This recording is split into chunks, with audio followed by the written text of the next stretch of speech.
Corona संक्रमण के दौरान मुख्यमंत्री मनोहर लाल खट्टर ने आज हिसार में 500 बेड के डेडिकेटेड कोविड केयर हॉस्पिटल का लोकार्पण किया, जिसकी ऑक्सीजन की आपूर्ति सीधे इंडस्ट्री से जुड़ी हुई है।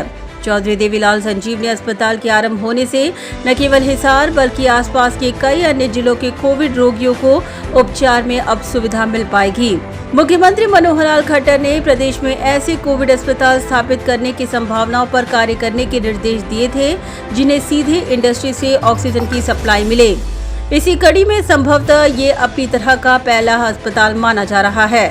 गए 26 अप्रैल को मुख्यमंत्री मनोहर लाल खट्टर ने हिसार का दौरा करते हुए जिंदल स्टेनलेस स्टील लिमिटेड के साथ लगते ओपी जिंदल मॉडर्न स्कूल के परिसर को अस्पताल के रूप में चिन्हित किया था, जिसके बाद तमाम प्रक्रियाओं को पूरा करते हुए अस्पताल को 17 दिनों के रिकॉर्ड तोड़ टाइम में स्थापित किया गया है।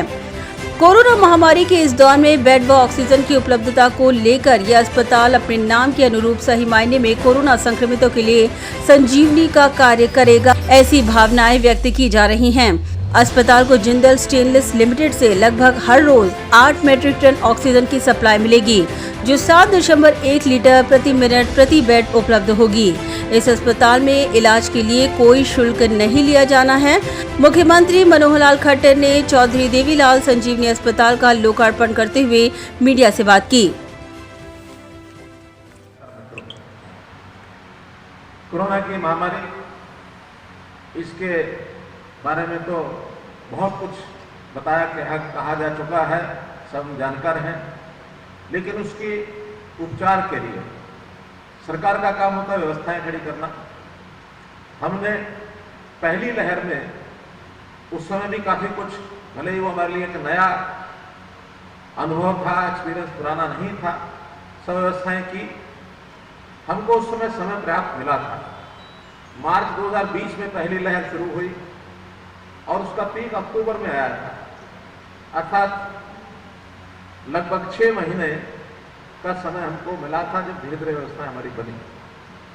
लेकिन अगर दूसरी लहर का विचार करते हैं तो बहुत एक कठिनाई का एक काल ये निकला हमारे लिए कि मार्च 2021 में ये लहर शुरू हुई और मई आते आते मात्र 2 महीने में, और इसका जो पीक आया वो पीक पहले से कई गुना ज्यादा था, 4 गुना 5 गुना।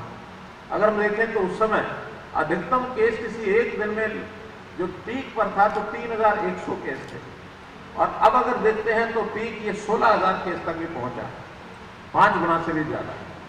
हमारे उस समय मैक्सिमम जो कोविड के एक्टिव पेशेंट थे वो भी 10,000 के आसपास, अभी ये 1,16,000 पहुंचे।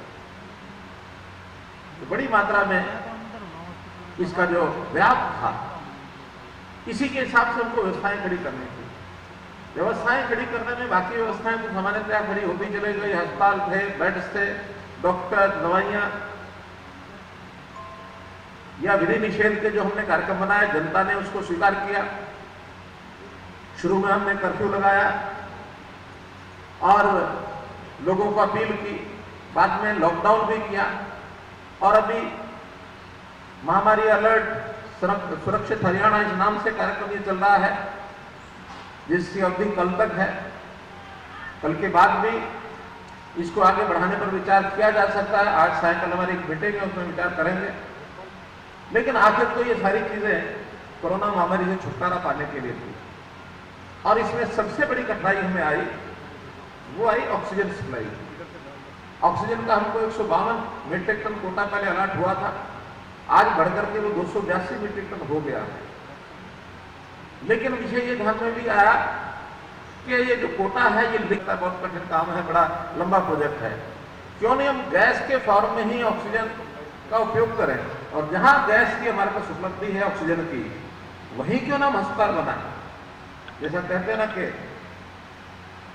प्यासे को कुएं पर, ये तो जाते हुए हमने देखा है, कुआं प्यासे के पास चला गया, अर्थात हमने दोनों स्थान छाटे। ये विचार शुरू हुआ हरियाणा में, देश का पहला ये अस्पताल है जहां गैस, जहां प्रोडक्ट बन रही है, वहीं पर हमने अस्पताल बना दिया। ये विचार महीना भर पहले शुरू हुआ। जैसे बताया कि मैं 26 अप्रैल को यहाँ आया था, सारी योजना यहाँ बनाई थी, और मैं जितनी भी एजेंसीज हैं इस अस्पताल को बनाने के लिए, चाहे इसको कंसीव करने के लिए टेक्निकल उन्होंने जो हमको जानकारियाँ दी, फिर PWD लगा, खास करके जिंदल स्टेनलेस की जो हमारी इंडस्ट्री, जिनका ये अपना विद्यालय भी है, और जिन्होंने गैस सप्लाई की, हमको जो हामी की उस समय सारी व्यवस्थाएं उन्होंने बनाई। फिर हमारे ग्रामीण विकास का जो डिपार्टमेंट है या अन्य विभाग PWD, जिन्होंने भी इसमें काम किया है, 2 एजेंसी लगाई गई हैं इसमें, प्राइवेट एजेंसी, जिनको हमने ये ठेका दिया है, और लगभग इसकी जो कीमत है शायद वो 16 लाख करोड़ ऐसा कुछ राशि इस पर लगाई गई है।